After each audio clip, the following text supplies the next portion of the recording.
जय Jagannath welcome back to my channel. आज बनैबा पिलामानक मनपसंद टेस्टी भेज चीज सैंडविच। एथिपाई हमें नहीं नेबा काकुड़ी पियाज कैप्सिकम टमाटो टिके गोलमरीच गुंड टिके लूण आउ ऐड करबा 2 चामच एथर भलो भाबे वेजिटेबल सांगरे मेयोनीज को भलो भाबे मिक्स करिना। एबे ब्रेड रे बटर लगै दबा। लगै साला परे ब्रेड ऊपर मिक्सचर टाको भलो भाबे स्प्रेड कर दबा।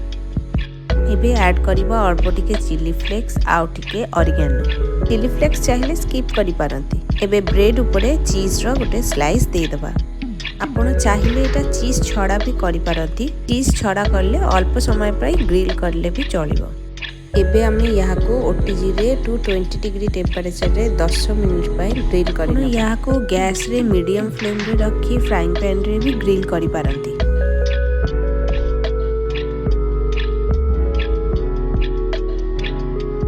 रेडी हो गला आमर टेस्टी वेजी चीज सैंडविच। मझिरे मझिरे पिला पानक पई एमतिया किछि स्नैक आइटम करले तांको माइंड भी रिफ्रेश हो जाए।